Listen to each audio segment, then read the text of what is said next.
What is up, Panther fans? It's your boy, the Professor, a.k.a. Tony Dunn, and this is the C3 Podcast, brought to you by CarolinaCatChronicles.com, and it's Tuesday night, folks. It's where we talk about Carolina Panthers football from the fan perspective. I'm here with my homeboys. That's right, that freaking Puerto Rican, Joe Riolano. What is up, my man? Oh, it's a beautiful night. It is my favorite night of the week, Panther Nation. Time the Panther fans can let it all hang out.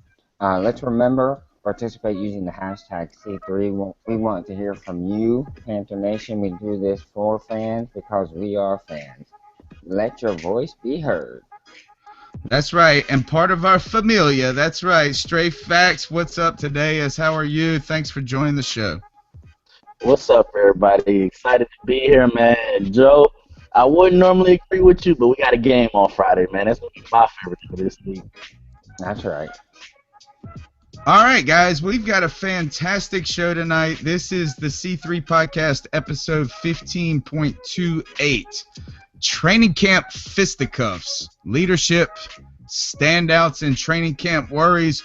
We're going to talk about the fight. That's right, I was there, or as Jay Jones calls it, the scrum. I want to know what you guys think about Cam's reaction, his leadership qualities. He addressed the media today, so we'll be interested to see. I want to get you guys' take on that. More importantly, we're going to look towards this Friday, I believe. I'm pretty sure. Carolina Panthers have their first preseason game versus Buffalo. So I want to know tonight we're going to be talking about what we should be looking for. As always, everybody, you can tweet the show using the hashtag C3. And don't forget to stick around because we'll be playing Finish That Thought, Backdoor Friction, and we'll be levying our Ice Up picks of the week. But guys, tonight I think it's time we should go ahead and get started with what's hot on C3. Austria. Good day, mate. Let's put another shrimp on the barbie. No, I'm just getting warmed up. Here's Charlie facing the fire, and there's George hiding in Big Daddy's pocket. Dylan and Dylan, because I spit hot fire. Take a flamethrower to this place! What's hot on C3? Guys, there's nothing hotter around Panther Nation than the fight, sparked by the interception that heard around the world. Joe, I was at training camp yesterday. Been twice. I went on the opening night, and then I was there yesterday. And right when we were late getting there. I had to motivate the whole family. It's a lot to get that locomotive going. So we're there, and I'm taking pictures, and I've got all these great pictures, and then all of a sudden, I thought it was Ted Ginn that stumbled. Turned out it was Philly Brown. Stumbled on a route, bad throw. Josh Norman picks off the ball. They run back into the corner, and then there's a lot of shoving and pushing and this and that. Basically, I get out of training camp, and it turns out that Cam Newton and Josh Norman got into it on the sideline, and all of the media broke down. Joey, how do you feel about this fight? From the outside looking in, what do you get out about this? Well, for me, I think it's much to do about nothing. You got two really competitive guys, okay, who have been grinding in this sweltering Spartanburg heat. And they've been banging on each other. You know, they haven't seen anybody different. It's been the same guys over and over. And I think the media just tried to make a mountain out of a molehill. Things like this happen. The heat, the competitiveness, it just it wears on you. And, you know, you have little spats like this. And that's all it was. It was just a spat, nothing more than that. T-Money, you feel the same way, just a little spat, or is it everything that the media wants us to believe? I feel like it has to do with the media always trying to mess with Cam. Like they have been since he's been in the league with the whole making a big deal out of him wearing the towel or him I mean, like Cam said in his interview before training camp even started, like everybody wants to make a big deal out of whatever Cam does. Whether it's playing knocker ball or anything like that, I just feel like it was their way of trying to tear down, oh, Cam Newton's not this, he's not a good leader, he's not mature. If it was two other players, we would just be like, oh, that's a normal training camp thing. I mean, yes, Yeah, Cam's a quarterback, but he's also, what, probably 5 inches taller, 50 pounds more than Josh Norman. oh, easily, yeah, and yeah. I mean, there's really like if those dudes were gonna throw down, I guess you might want to say that Norman's got him on the crazy factor. You know what I'm saying? Like the wild card factor, like how far he'll just actually go in that moment. You know, because Steve Smith was always the little dude that, you know, always was on the bottom end. But boy, would you rather be on the fighting side of that dude rather than the receiving. What I think, I agree. Look, what I love about this is that so much, and this is just Joey since we started the website and we're trying hard. And, you know, the bigger we've gotten, the more we've tried. And, you know, sometimes we run into the typical, like, the establishment media in our discussions and things like that. And they always, you can always tell they treat us how we want to be treated as a fan. And, like, we don't, you know, this and that. We make, you know, we go too far when it comes to how shitty Byron Bell was, or we exaggerate this and we freak out over free agency. But I'm starting to think they freak out more than we do, or as much as we do. They instigate it, and then they try to play it off like we're the ones that are weirdos. One of the things when I was there, guys, when he caught that ball, the play was almost in slow motion. It was like a practice training camp play. I felt like it wasn't like some phenomenal grab and like people were going crazy. He runs down into the sidelines, and where this skirmish happened to be right at the feet of all the media. They were in the back corner over there away from where the fans were at. And I don't know if you've noticed, all the pictures of the fight are like this close to it. Mm-hmm. You know, they are really up on that fight. It happened right at their feet. And I think that has something to do Well, I didn't know with... at the beginning, though. I didn't see anybody with the beginning. I just seen, what I've all seen is the whole Cam getting pulled up out of the pile and saying, do something like that again, I'm going to show you something. Yeah, I mean, well, and it happened right there, and they got it all on tape. You know what I'm saying? Or all right there. And I think that might have added to their excitement about the matter. But I don't think it's a big deal. I do think that here what we're going to try to do, and actually before I ask you guys about that question, I want to say this, is that we've got, let's hear what Cam had to say on the matter today. Do what again? Practice hard? Yes, I practice hard each and every day. And I have no regrets of things that I've done. You know, it's been whispered about, you know, franchise quarterback, doing this and doing that. What's the blueprint of a franchise quarterback? Leading your team. I'm not going to let no one dictate how I play. I'm not going to let no one dictate how I feel. You know, from afar.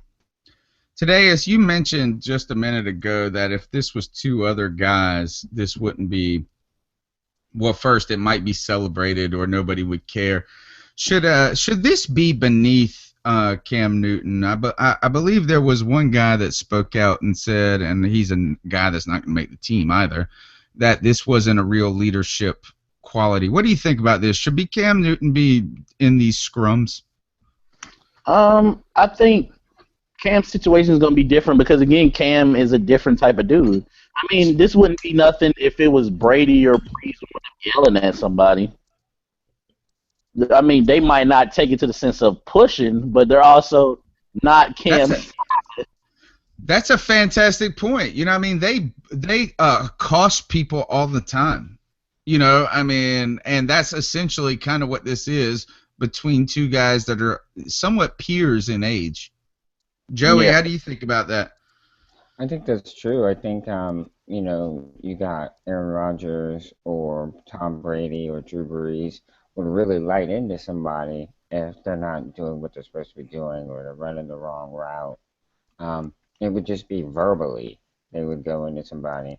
and that's not necessarily the way Cam and Norman were brought up to deal with things. You know, they may have been taught to be more physical, and that's how they dealt with it. And it was, I'm sure it was, like I said, in a very heated moment. Plus, it's hot. Plus, you've been running around all day. You know, you've been covering the same guy since training camp started. So I don't think there's a problem with it. It doesn't show a lack of leadership in any way, I don't think. I hate that people try to say it was just Cam just doing that because he threw a pick. I mean, Cam's been playing against a top 10 defense his whole career. This is not the first time he's been picked off in practice. And I can say myself that normally they do stop it. Normally, when the corner's stuck or whatever, they'll blow the whistle, and then I guess one of the secondary coaches or something will be like, score, score, and then the corner takes off and keeps running. One other thing about this though, guys, is would Drew Brees, is part of the reason that Drew Brees and Tom Brady don't ever get in a scrum like this is because they don't run after the guy after he picks it off? Probably.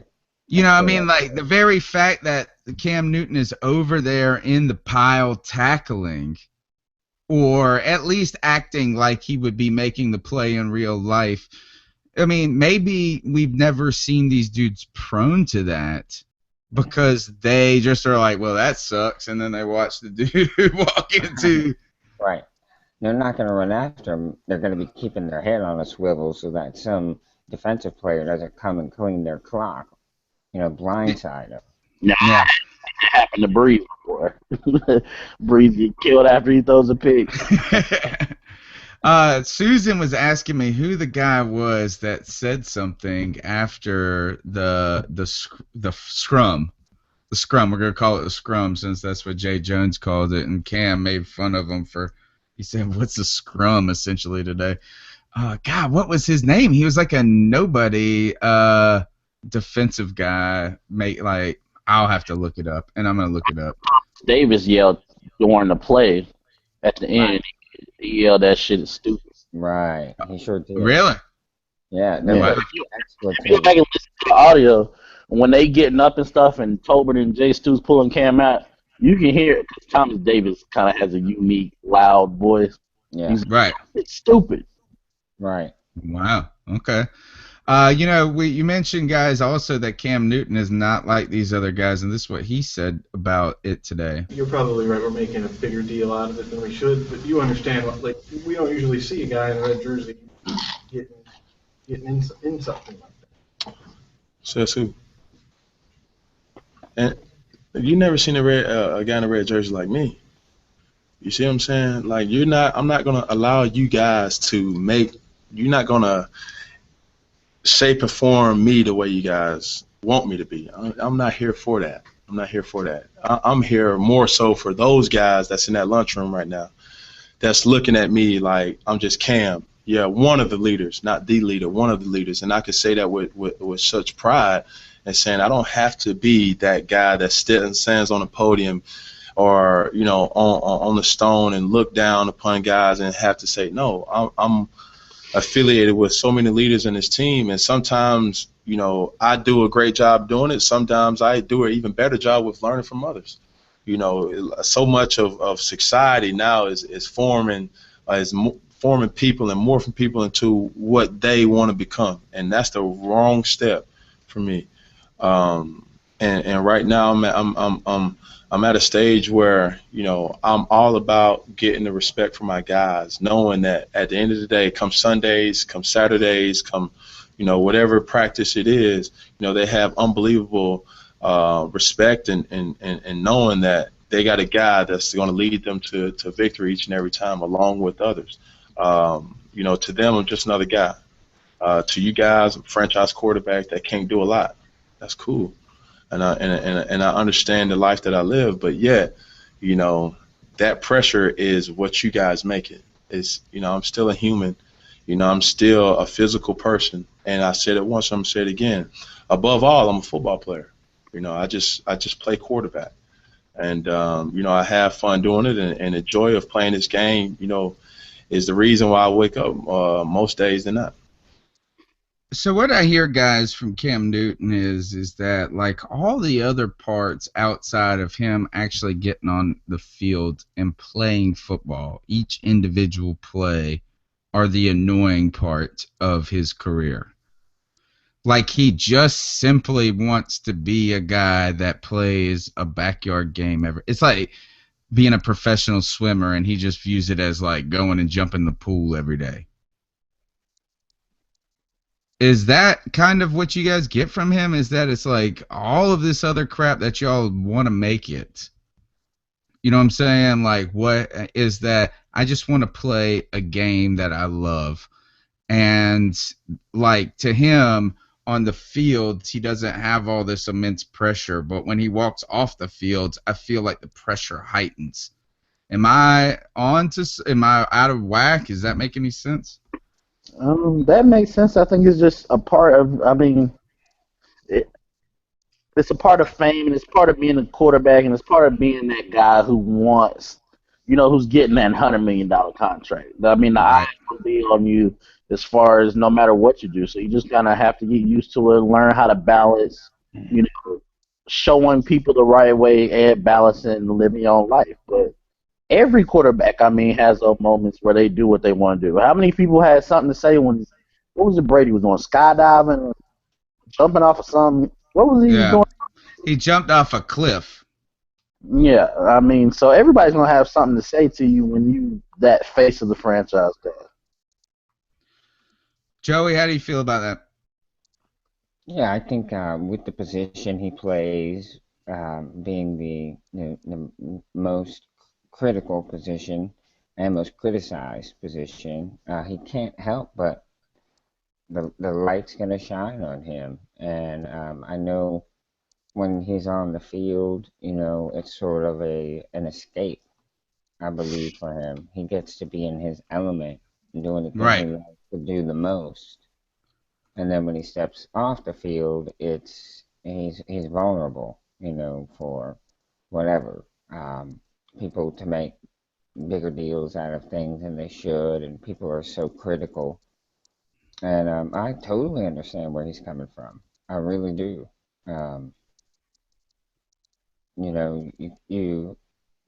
People are so judgmental, and the media slants things so much to where they're going to get the most coverage out of it.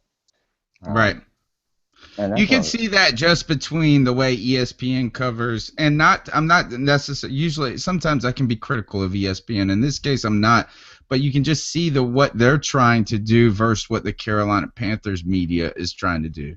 So the way Brian Strickland will write something versus the way David Newton will write something. One is kind of organizational friendly, player friendly, in a sense, trying to make everything look the best as possible, and the other one is actually trying to make it the worst as possible, and it's almost somewhere in the middle.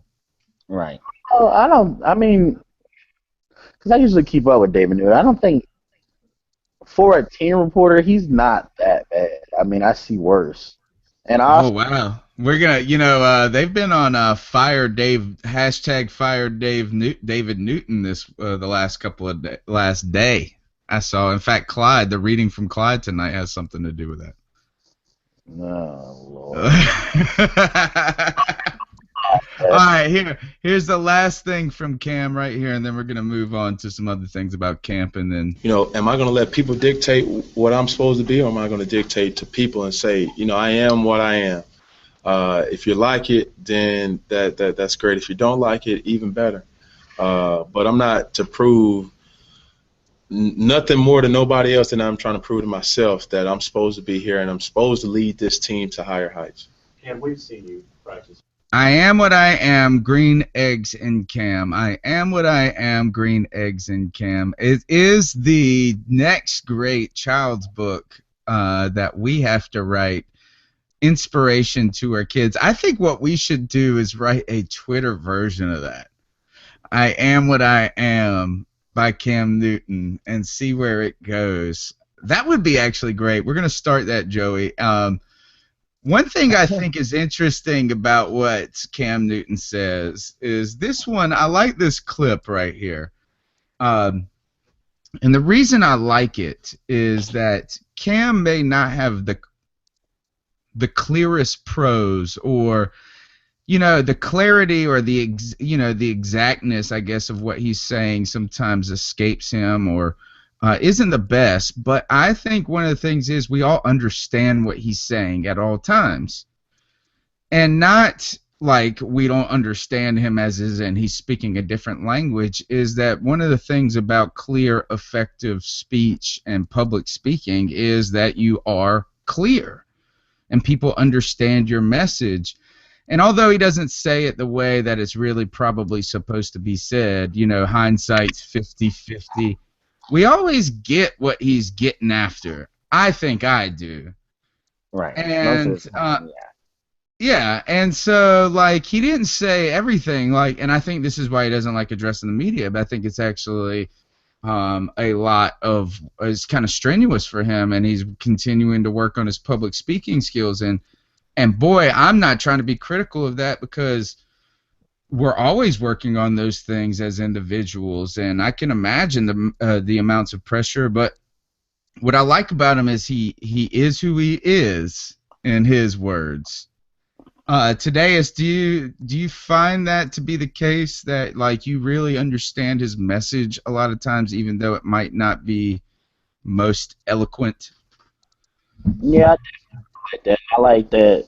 You know what I'm saying? He handled it with his team, with his coaches.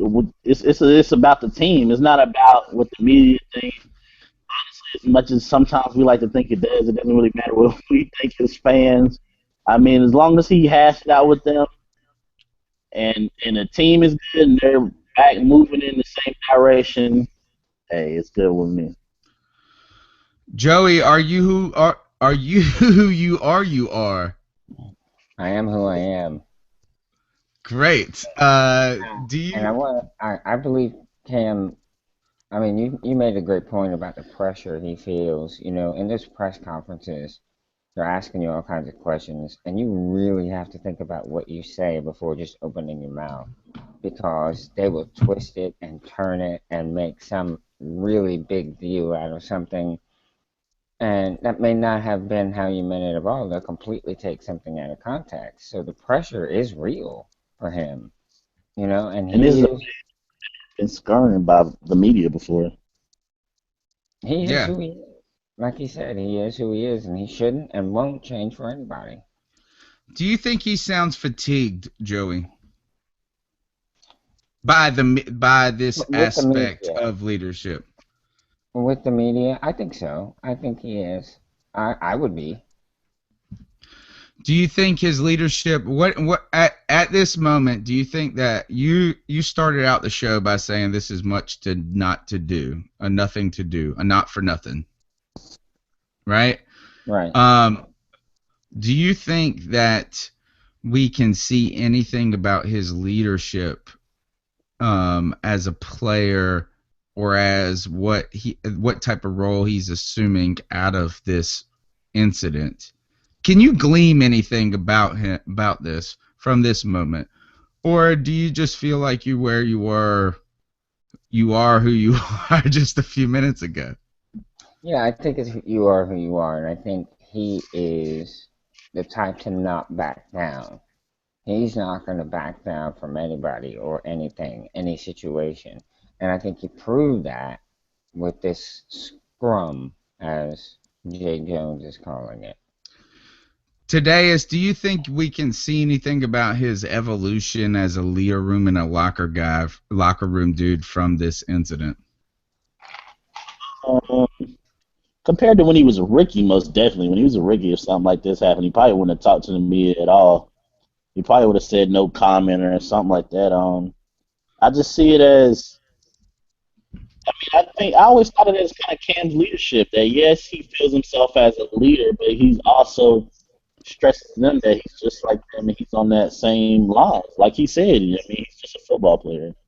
Whether it's one hand catching, being Baby Odell in practice, playing receiver, anything else that he does or running around being silly. I think it's just him. Yes, I'm the leader, but I'm also just one of the guys. Do you think this is where I'm at? Is it doesn't really matter, I guess, if he.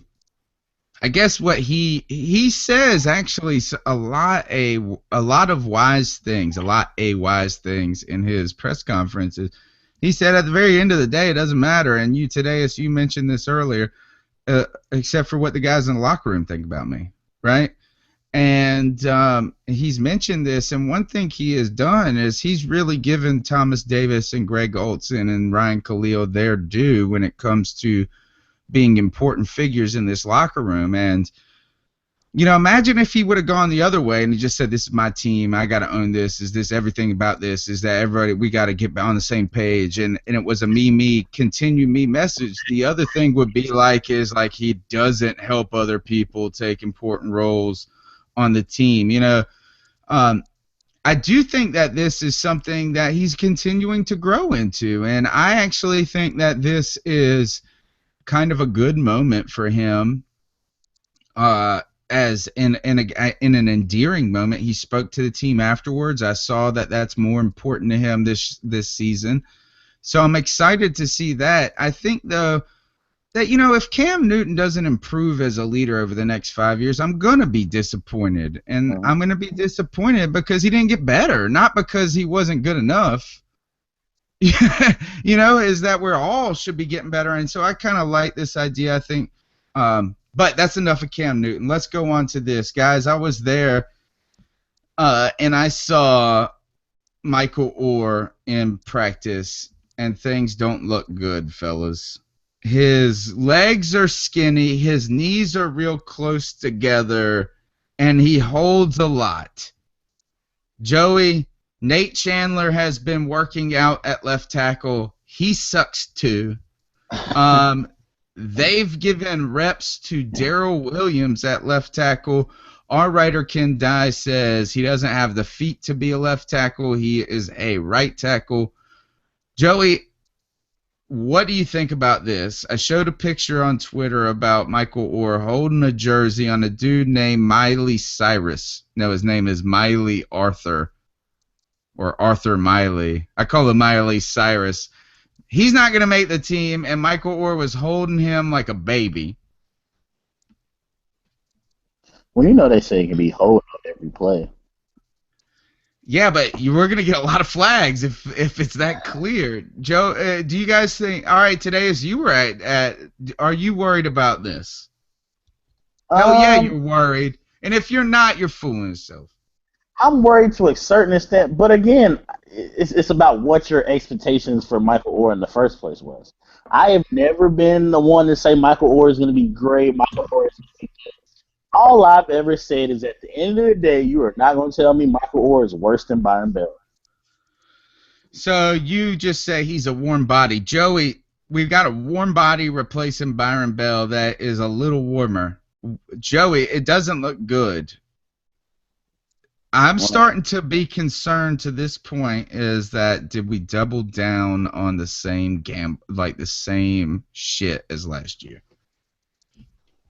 Well, of course, I haven't been to training camp, unfortunately, so I can't really say.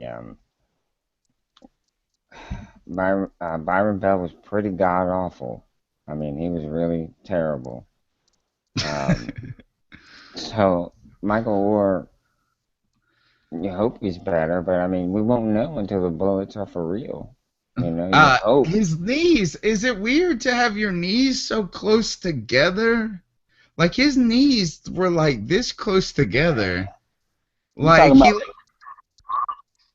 Like I guess you don't like his. Yeah, his stance looks really almost effeminate.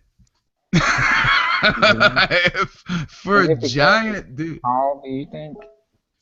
I think he's got skinny legs for a giant dude. I think he's got I think he needs to get in there and hit the leg rack a little bit.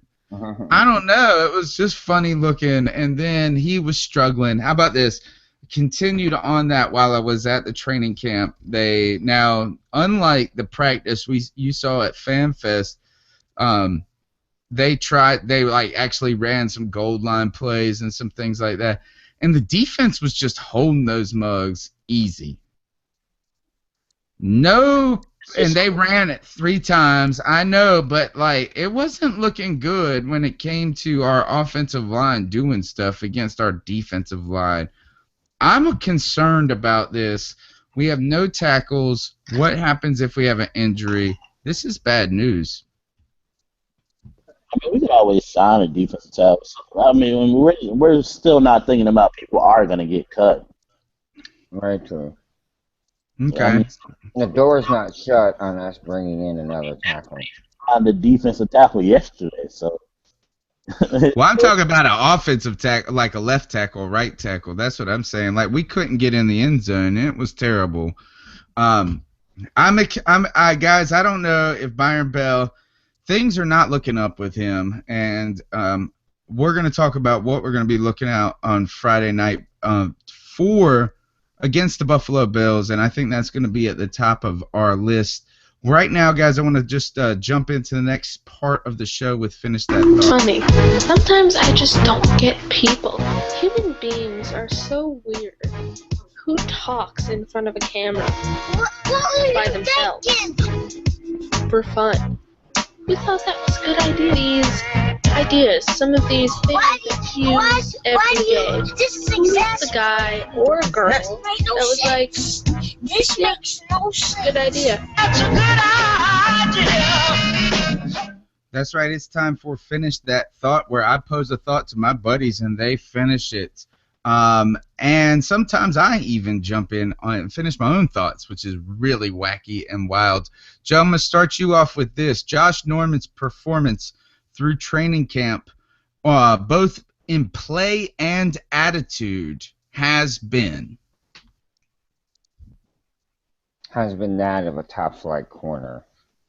I say that because these guys are right on the borderline of arrogant in their personalities because of how assured they are of the way they play. And his attitude is displayed that.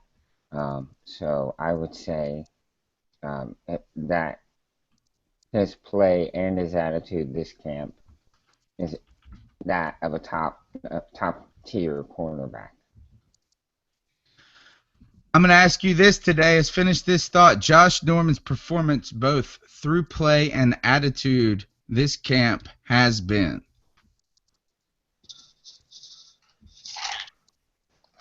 I think I'm excited about Josh Norman. Say it again because you paused out when you first cut in. Oh, I said special. Just because I think he's going to have a great year this year.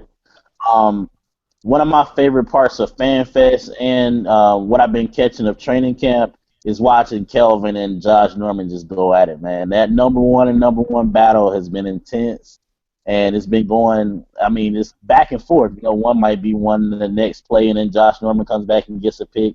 I've enjoyed it. I'm going to say this, is that his play has been very exciting. His attitude, not bad, but I'm ready. I want to see him take that coolness and coldness of like that dude that's just like a deadly assassin. That isn't. I feel like he's still excitable, and maybe you'll never be able to work that out. Maybe that's just part of your personality. Maybe that's just part of being at that position. But yeah, yes, young. That's exactly right. But wait until that dude is like 31, and if he keeps growing at this rate, like he's gonna be insanely deadly. You know what I'm saying? Like if he can bring that into assassin mode. I think it's part of that drive to prove himself, though, because he still feels like, you know, he doesn't get the credit he needs. I mean, if you ask him, he believes he's one of the best top 10 cover guys. What do you say, top 5, top 10? I think and he is, but he needs to wait. I'm not saying he needs to earn it. Well, yeah, he needs to earn it. Like, I think he needs to keep playing like this. I don't know. I think it's also part of his personality. I think his attitude's improved, though. I mean, he's not the same that Thomas Davis got to come on the field and snatch him up or nothing like that. Right, but he's still jaw. I mean, that's just who he's gonna be. It's kind of like Steve Smith. You know, you're never gonna beat that entirely out of them into submission, and not that you should have to. But he's been budding. He's a budding star at this moment, and I'm interested to see what his where he'll land up. All right, let's finish that thought, guys. Joey, Cam Newton's leadership qualities have improved every year. He's become more and more of a leader every year. I remember when Steve Smith was cut, and people like myself were shocked and disgusted and appalled. But it was so that Cam could grow into that leadership role, and we've seen it happening. Today, is Cam Newton's leadership qualities have grown. I mean, people forget how young as being a leader or even being a quarterback he is. I mean, this is the same guy in college. I mean, he played, 1 year junior college and 1 year of SEC football where he was at the top of the world and could get by just on athleticism and size alone. So I think play on the field and as a leader, he's still growing, he's still maturing, he's still finding how to be himself and be a leader at the same time. I'm going to say this is Cam Newton's leadership qualities have emerged. And they might not be what we all need for a perfection, the perfect model. But I think he's taking on a leadership role. Is that he's assuming that more naturally now, and it's coming to him. Now, is it perfect? No, probably not. But what is perfect? And I will say this: he is who he is. He is who he is, folks. And I am who I am. And Joey, I know one thing: this guy right here, who he is.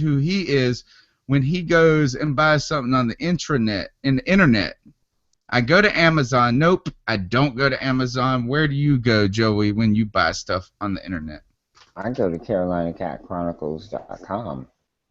Why? And there, you will be able to get to Amazon. You will be able to get to Amazon and do your shopping.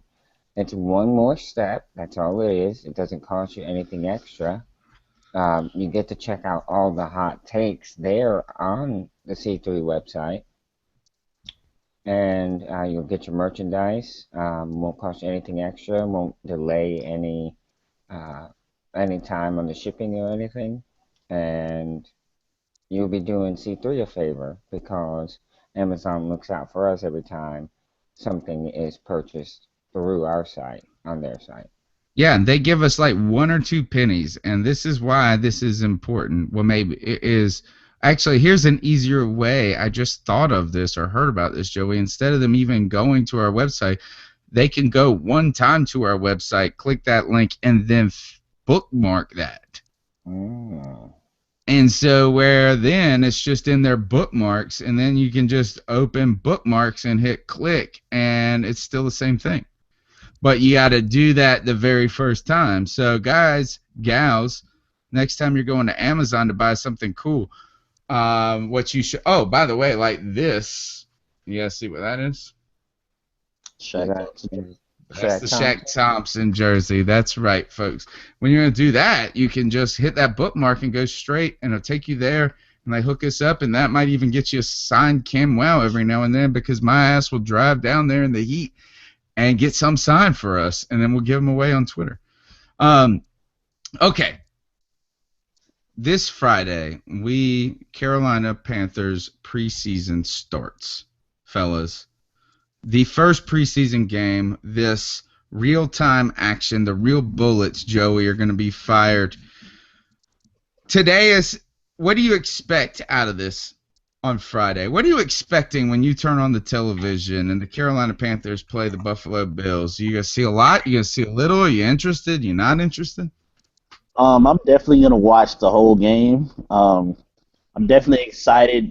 Well, our whole preseason schedule has me excited about seeing this O-line because we're going to learn pretty soon what the teams we're playing, whether this O-line is going to work with the Bills, the new look Dolphins defensive line, the Steelers with their 3-4 and blitzing, and the Patriots. We're gonna get a look to see if our offensive line is there. But I'm hoping the offense comes out, scores a touchdown on the first drive, and the defense does what it has to do. How much of the first team today do you expect to see? Offensively, probably really the first drive, unless like Cam throws an interception, and then he may come out for a little bit on the second drive. Defensively, I don't even know if we're gonna play a whole first drive, maybe half a first drive. Wow. Joey, what do you expect? Actually, before I ask you what do you expect, how much of the first teams do you expect to see? Do you expect to see over or under a drive? I expect to see a drive from each. I expect to see that if Cam comes out and marches the team down the field, even if they just kick a field goal, that'll be it. Unless he throws a pick. And then if he throws a pick, I think they might bring him out for another series just to help with his confidence. And defensively, should be a 3 and out, and that would be all we'd see of them, especially if they get a sack or, a couple deflected passes, that'll be that. But if they give up a touchdown on the first drive, I think we'll see him again. I am with you guys, both of you. Actually, I'm gonna say I'm against Tadeus on this one. I don't think you said we don't even see a drive. Well, actually, I don't know what to say. For the defense, I'm with you, and I'm not. I think we're gonna get a pick on the first play. Josh Norman pick. There it is. That's their first drive. Nah. It's a long drive, and they going like 12 yards down the field. You think Luke and TD still gonna be in? I think they did that last year, but no, I'm with you. First of all, I'm with Joe. I think Joey is the conservative one out of us, thinking that they're gonna go 3 and out. I'm thinking like one play turnover, it's over, new season on. Best defense ever. That's my fan optimism there. I was looking at fantasy rankings and defense, and special teams. The Panthers were rated at number 15. Do you believe that? What does that even mean? They're top 5 defense. That means how many yards you giving up, and if you're getting a lot of turnovers. Yeah, it was that was the average draft position for their defense, and they had them rated 15. Yardage-wise, but we gave up a lot of points per game. Last year, right? But last year we also had an 8-game losing streak. Right. Yeah. I mean, like, of course we stunk in the middle of that, but if you could take those in brackets, Joey, I think this defense is going to be a top 5 defense this year. What do you expect, Joey? You said that you 3 and out from the defense. You're going to see a drive out of the offense. What do you expect to see out of this team? What are your expectations going into Friday night? Well, I think we really are going to try to run the ball. I think we're going to get a look at our offensive line and our running backs. Obviously, we know Jonathan Stewart's the starter. He's going to get the bulk of the carries. But I think we're going to see Fozzie and Cap, see which one of them are going to be backups. And then we're going to look at the offensive line and see, do we have the answer on this team, or is the answer somewhere out there as a free agent? Those are big things I think we'll be looking for. Both of you guys have both pointed out that the offensive line is what we're going to be watching as fans, and most likely what the coaches are going to be evaluating as well. I was thinking about this, and one of the things that I'm hoping that this podcast is ahead of is one of the things that the media has all been focused on is just like the one play, this play that happens. I want to look forward to thinking about what were our expectations out of this game. I think we're a little ahead on this, and what I went back and looked last season, some of the things that were being said going into the Carolina Panthers' first preseason game. And I don't know if you guys know, or remember, should I say, our first preseason game last year was against Buffalo. No way. Yeah. And I went back, and Anthony Rizzuti from Pro Football Spot, still writing hard too, I believe. He put out a preseason primer, short piece on 3 things that he was interested in, or there was a lot of questions surrounding. And this is what he said last year. The 3 things that he was focused on were left tackle, the secondary, and the wide receiver position. Would you guys say that those are the same issues? Because I don't think so. I think what we're going to say is that the left tackle certainly is in the offensive line, but I think we feel a ton better about our secondary and a lot better about our receiving core. Straight facts, would you agree with this? Offensive line definitely we're going to be looking at. I think the wide receivers, see, Joe said he thinks we're going to run a lot. I think we're going to pass a lot to go ahead and sort out this wide receiver battle early. But if Cam Newton isn't passing, then why does it matter? I mean, Derek Anderson, they let pass the same exact way. It's not like Derek Anderson is your typical backup. I mean, this is a guy who, both games probably had 300 yards. I want to trade him to the Jets. Derek Anderson? Yeah. For who? Like Brandon Marshall? Richardson. Sheldon Richardson. I don't think you're getting that for Derek Anderson. If they're willing to make that deal, heck yeah. But he's been in trouble. Geno Smith got jacked up. Give him to us. Okay, so do you feel – all right, so you actually think the secondary is another issue, straight facts, that you're going to be looking – not issue, but something that you're going to be trying to hone in on. How much better are we this year at secondary? Yeah, I said wide receiver. Sorry. I'm sorry. I meant to say wide receiver the whole time, and I was saying secondary. Why you think that the wide receiver is a position that is going to be looked at closely? Do you think it's better? Do you think that the questions are greater this season, less? I think it's a way better scenario, and that's why I will not play regular quick match on Madden, because I don't want to go back to Jericho Carter as my number 2. So yeah, I definitely think we're in a better situation. I just think it's about finding out those last couple spots. You know, Demir Bird, Britton Burson, Jared Boykins. I don't think he really has a chance. But Paul Browning, I think some of those guys like that. What is he gonna wear in the game? He can't wear a number 7. Exactly. So I'm wondering what he's gonna. Because he even had that on that Fan Fest. Yeah, he had it at training camp yesterday, and when I saw a number 7 catcher, one person goes, "Who is that?" They were so new they weren't even in the media folder that they gave out to fans. Like they could, he wasn't in there. He wasn't. He ain't gonna make the team. Sorry. I think it's the question is Demir Bird gonna make the team? But here's the thing: is one of the cool things about this, Joey, that Straight Facts is talking about here, is that the wide receiver position, while there are a lot of questions about who's it going to be, last year the questions were who are these guys at all, and are they football caliber? Right now, I think what we know is we got guys that are we are in a better place. Joey, do you feel out of these 3 spots that Anthony Rizzuti said he was watching last season, left tackle, secondary, wide receiver, do you feel that that's the same thing, or are you with Tadeus with left tackle and wide receiver? I mean, wide receiver being better, but something we're going to watch? I think left tackle for sure, and wide receiver, because that's sort of a mixed bag. We have a lot of receivers, so we do need to whittle the number down, so we do need to see them in action.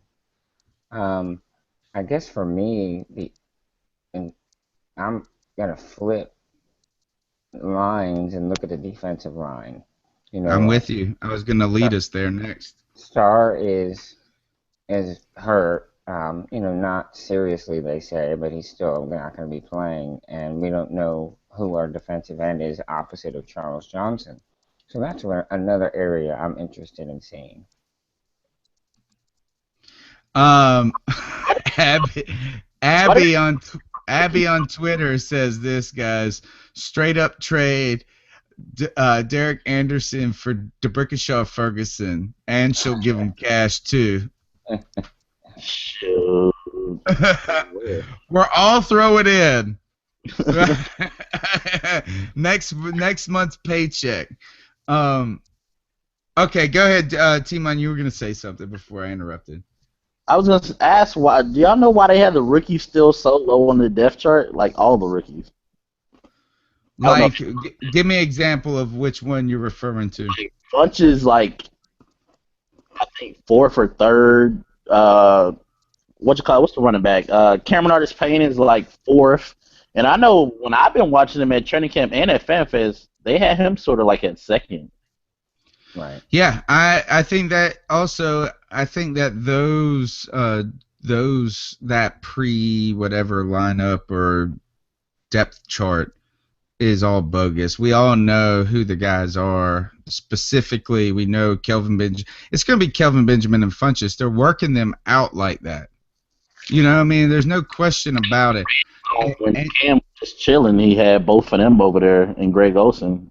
Yeah, and you mentioned this, Joey, and the one thing that I was going to say, Joey, and I think this will lead us into what Tadeusz is saying here, is that when I look at this list, left tackle, secondary, wide receiver, left tackle is the only one on the list that I'm really concerned about. Wide receiver I may be interested about, but I know one thing that the secondary has gotten a lot better.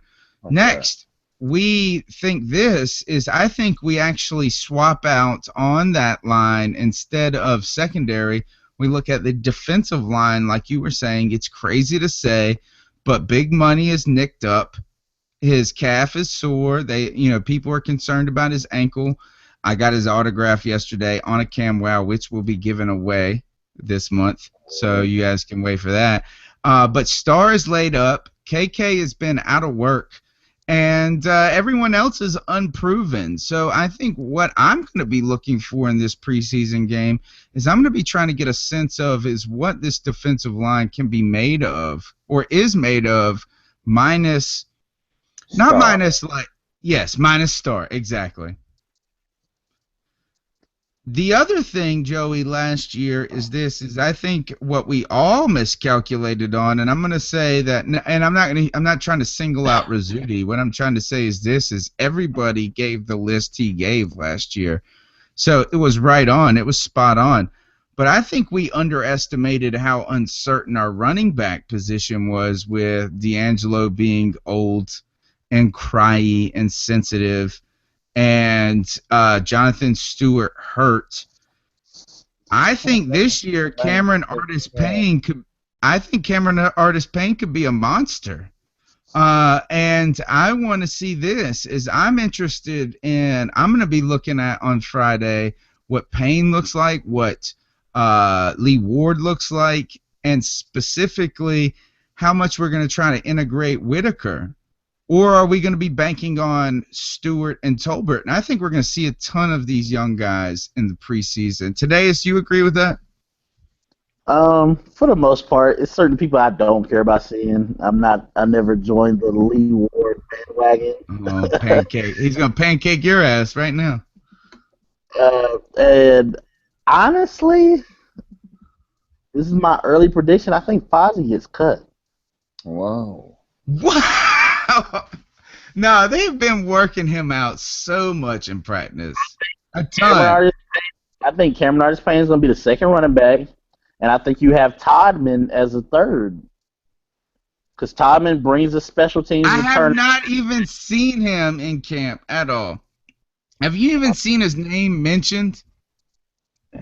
I've seen him a little bit at FanFest catching passes, but not really running the ball. But I think Fozzie may get cut, and I think, that young boy definitely is getting cut. The one that got hit by Kevin Reddick at FanFest, and everybody was like, ooh.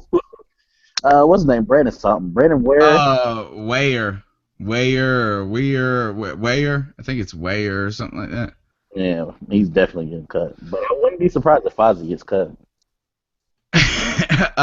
No way. I'm totally Todman. We haven't heard Todman's name at all. I'm interested in seeing that. I'm gonna be looking. I think we see a ton of Whitaker and Cameron Artis-Payne in training camp. Joey, last, do you think that we should be looking at the Mike Remmers position? Everybody loves him. Everybody, he was that fan favorite journeyman guy that found his place. Are we going to be looking at Remmers dominating that position, or are we going to be looking at the team really considering fielding Darrell Williams, a rookie at right tackle? I think that they are going to be watching Remmers. He's going to be under the microscope.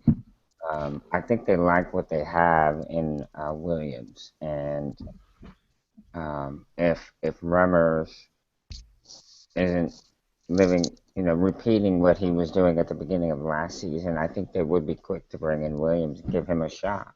So yes, I think Remmers will be under the microscope. How much faith do you got in Remmers? Straight facts. Darrell Williams will be starting before this year is over. Wow. There I think it seemed, and it's almost as if they started to figure Remmers out a little bit. Is that he had a little bit of early success. You know what is nice having him on the team, though? It'd be nice to have him there, nice competition for Darrell Williams, and also kind of that depth. So it's not a bad thing as much as maybe a good thing. Guys, I want to do quickly. It's time for a reading with Clyde. A reading from Clyde. And this week's reading with Clyde is kind of a conversation that started with Chris Turner at Sask Angler.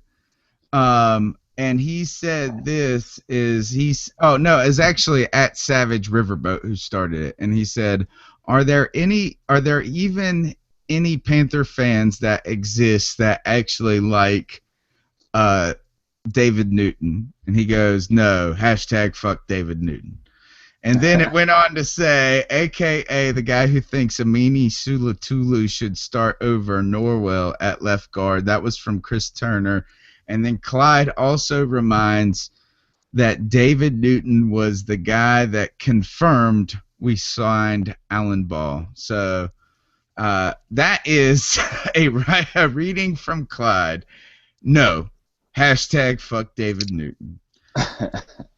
I want to work for ESPN, so I hope y'all not going to treat me like that. Oh, yeah. Hell yeah, you are. You're going to be done. We're going to be getting a fire today as hashtag. It's going to be #bogus facts. Clyde, all right, guys, we're almost out of here for the evening. We're gonna barrel through this. Backdoor fiction. Get your chuckle on, Joey. It's time for fact or fiction, and this week I'm gonna pose to you this year a simple statement. You tell me if it's fact or fiction. Carolina is better off right now at this point in the season than they were last year. Fact or fiction? Hold up before he answers. I gotta do it for Aaron because he does it like every time he's on there. He reminds everybody that this is Joe's favorite game. I know. Thank you. Hey, it's an echo. Aaron will love that. Is that Joe's favorite game? It's called Joe, go ahead. Deep Thoughts.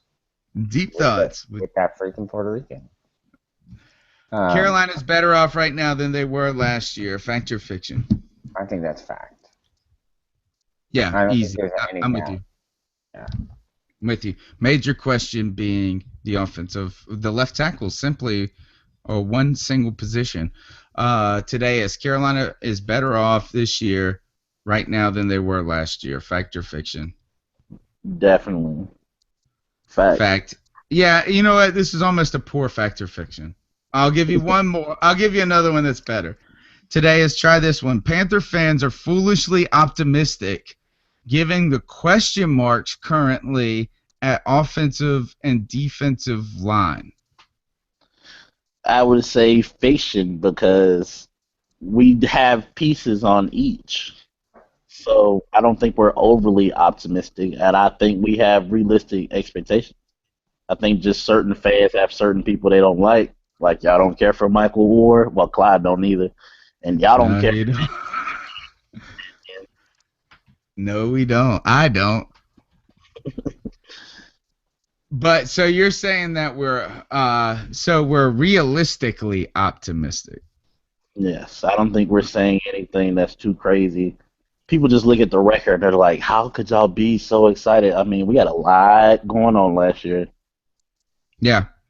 Joey, I'm gonna give you the same one. Panther fans are foolishly optimistic given the question marks on offensive and defensive line. No, I don't think foolishly optimistic.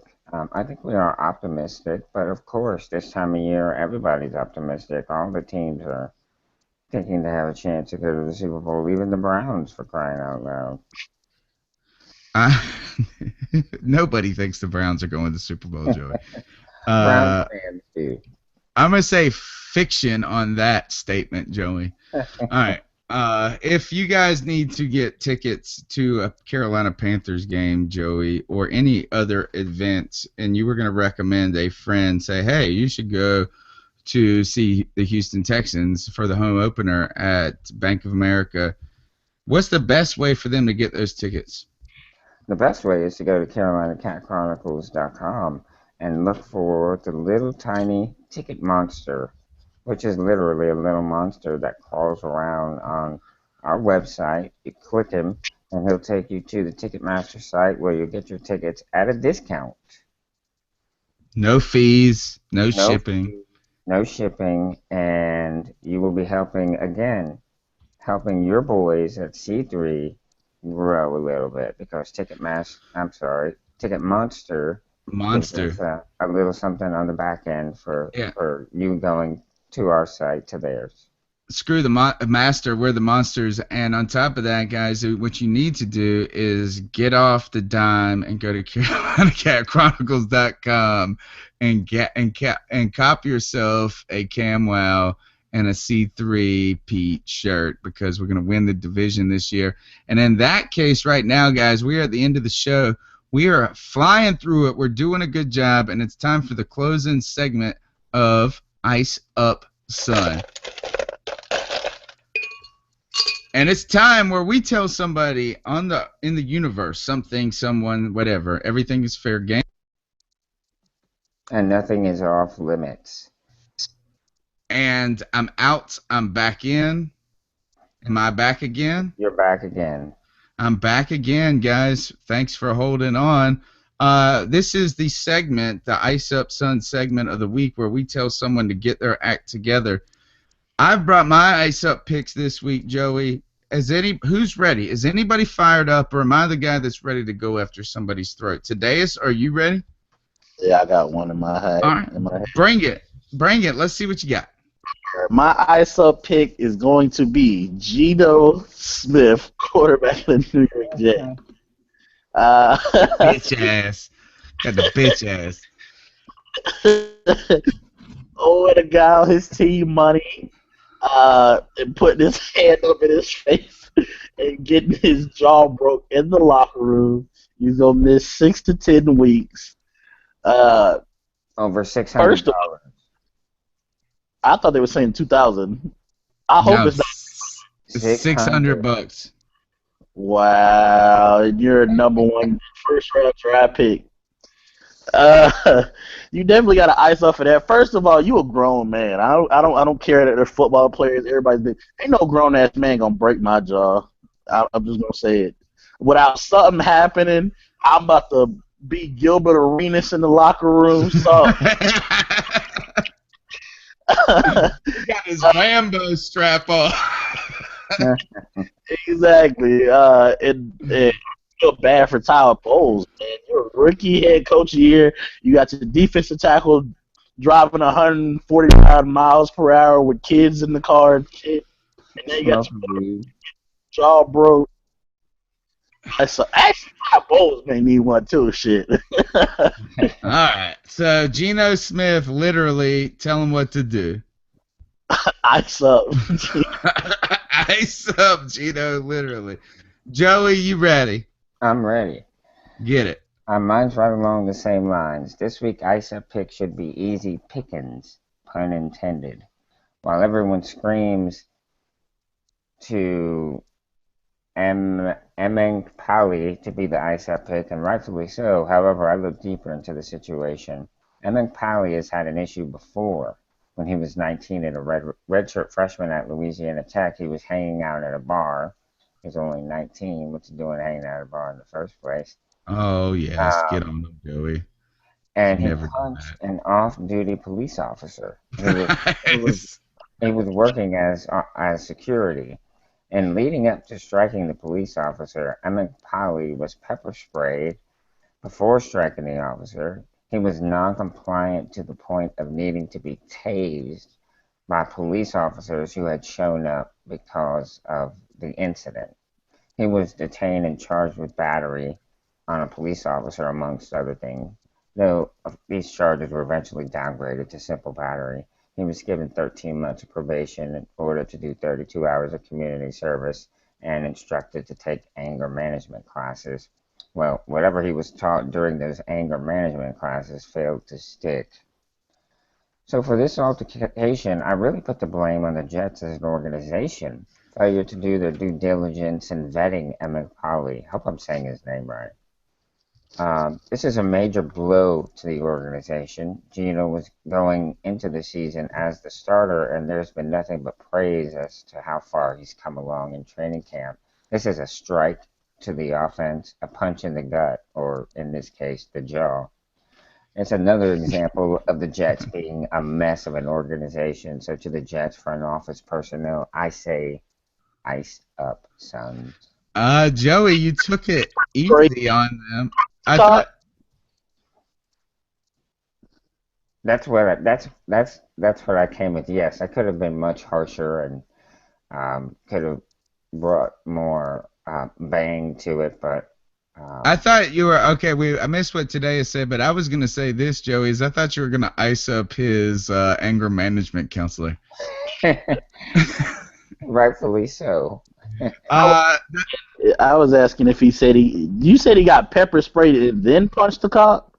No, yes, he got pepper sprayed and then hit the cop. And then was tased. And then was tased. He's like a caged animal, man. Exactly, because you can't even see. Like, that's the whole point of it. Right. Exactly. He was just throwing haymakers, and his eyes were burning, and he was crying. All right, that was a good one. I really thought Joey was going to take it a different way and go with the anger management counselor, which is, I almost want to change mine to that now. My Ice Up Sun pick of the week is, and I think I got a picture of the tweet that the guy put up, and this is Stephen A. Smith. Oh, God. I hate you, Stephen A. Smith, and I didn't really entirely hate you completely until today. And not that I didn't hate you.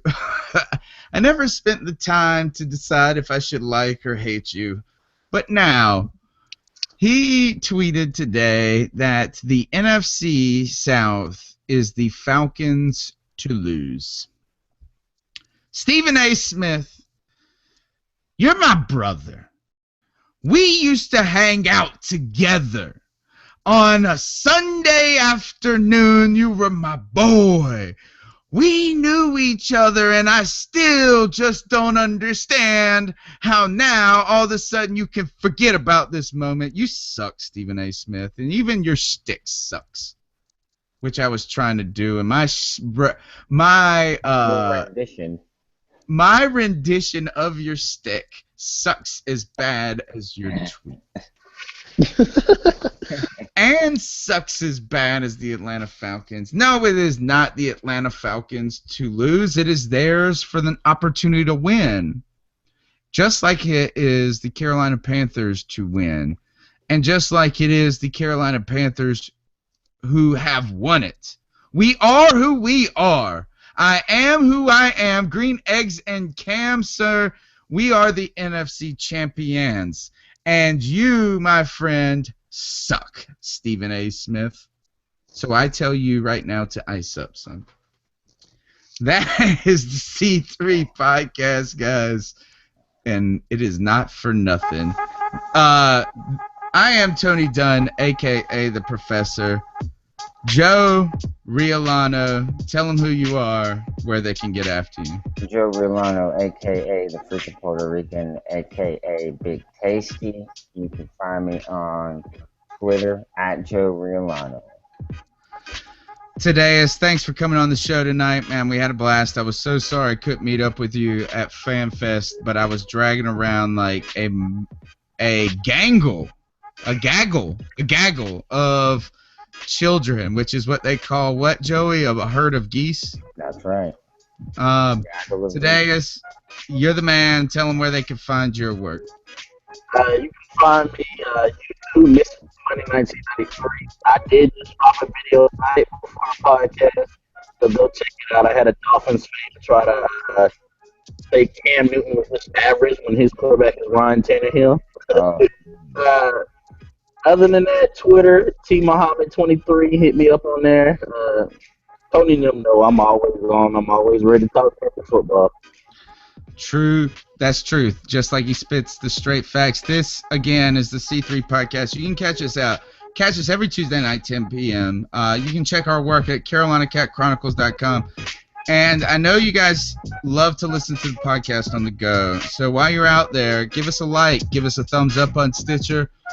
Give us a good rating on iTunes. It'll help us a lot. Rise the ranks. Tell your friends. Panther Nation is taking over just like the C3 podcast. And we will check you out next week. And the Carolina Panthers beat that Buffalo ass.